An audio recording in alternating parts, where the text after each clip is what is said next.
Hello again, I am Blunty and I'm here outside the offices of Choice Magazine today because I'm going on a tour of their labs. In case you don't know, Choice Magazine are a publication run by the non-profit organisation, the Australian Consumer Association. Their purpose in life is basically to be a consumer advocate, and Choice Magazine is their main publication for product reviews and comparisons and stuff. They name and shame the very worst of the crap out there so you can avoid buying a dud. They tell you all about the stuff that actually lives up to the manufacturer's claims.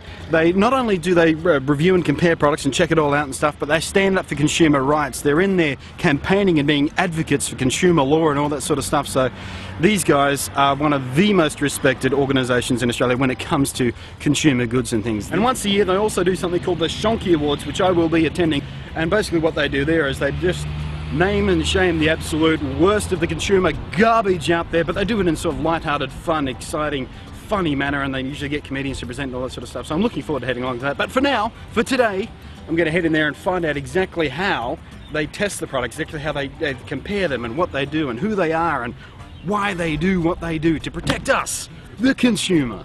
At the beginning of my behind-the-scenes tour of the newly refurbished Choice Testing Labs, I was introduced to John Ashes, who is the Choice Lab Manager and our tour guide for the day. So, let's not talk too much, let's go and have a look. And Choice are very proud of their reputation for being experts in their field, being thorough and earning the public's trust through being fair and independent in their testing.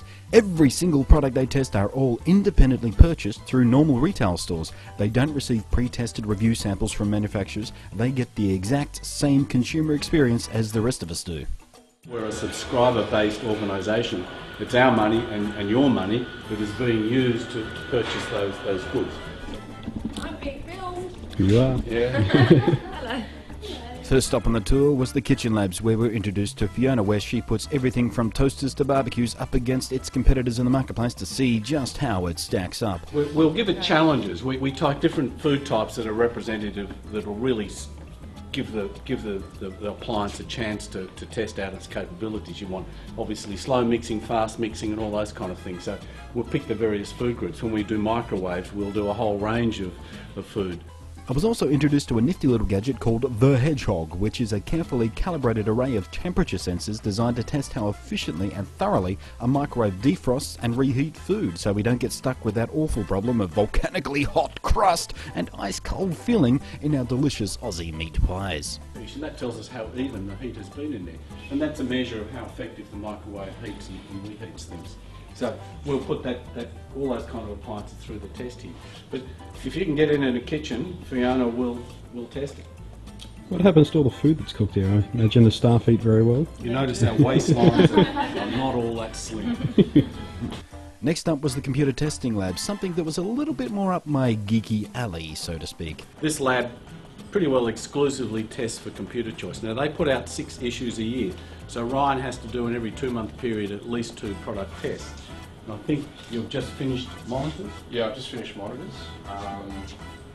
Basically had 16 different types of monitors, 8 of 2 different sizes, so 8 each, so 22 inch and 24 inch, and these are just in the budget monitor range.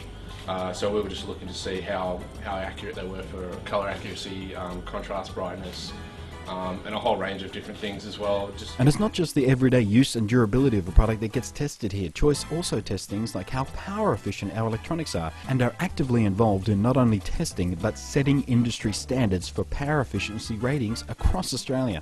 We work quite closely with the AGO and some of the government departments to actually look at energy testing. And we were the first lab accredited to actually test TV energy in Australia. The star rating scheme that's similar to white goods. Now we're involved with the standards for that, so that basically TVs on standby now have to conform to a less than 1 watt when they're on standby, and I'm starting to see that a lot more in monitors too. The last time I tested monitors, I wasn't really seeing those power saving features. Now they'll have some will have specific features with auto off, so when you're actually turning the computer off, it'll power down the unit as well. But in terms of, we usually, well, specifically for these type of things, I'll figure out a usage scenario. So I'll sort of say, if there's 5 hours of in-use each day and then maybe 19 hours of standby, and rated at 17 cents a kilowatt hour, would sort of give, I guess, our readers an average base on what they could look to be spending annually as well, in terms of if they've got it on similar to that usage scenario.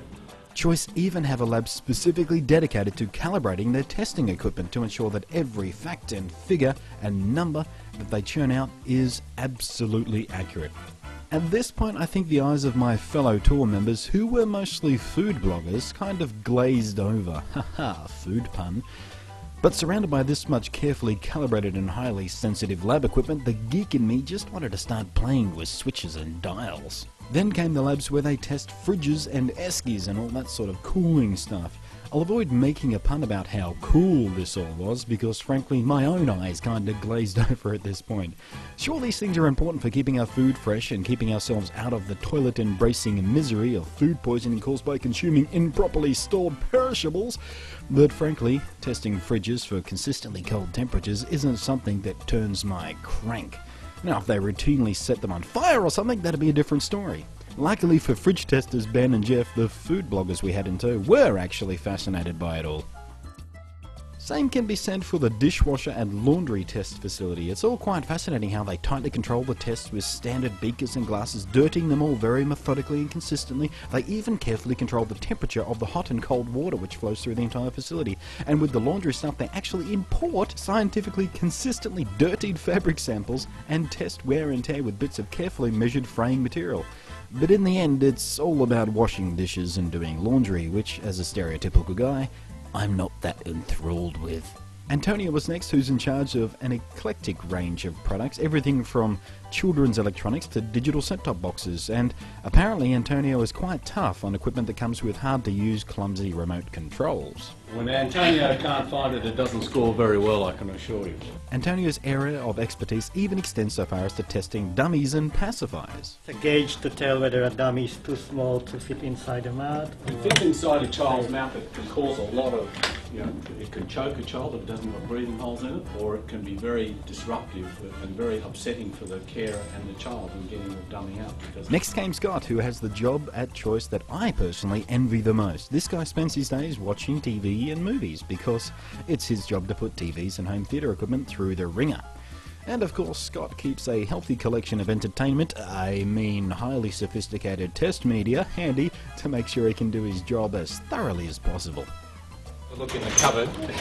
We have a lot of DVDs and Blu-ray discs that we use for testing. Choice are also well known and highly respected because of the work they do in creating and pushing for higher safety standards, especially for toys, beds and other equipment for infants and children, having been responsible for many now legally required safety features and design requirements to help our kids and babies stay safer. The last stop on the tour was a dark back area where they were setting up a huge lighting rig to run a series of tests on compact fluorescent light bulbs. It's also where they have a couple of large rigs purpose-built to put prams and strollers through the most vigorous and demanding of testing procedures, some of which can run for days on end. I was also introduced to their baby substitute bags, which are used to simulate the weight of an average kid. I couldn't help but think of those experiments some of us had to do in high school where we had to look after a bag of flour as if it were a kid in an effort to try and teach us just how hard parenthood is, or how boring a bag of flour is, or one or the other. I wasn't paying attention. And thus concluded a mostly fascinating look behind the scenes at the Choice Testing Labs. And in a vid very soon I'll take you to the Choice Shonky Awards to find out exactly what products miserably failed to cope with these people, their machines, and an almost OCD obsession with quality. Catch you next time.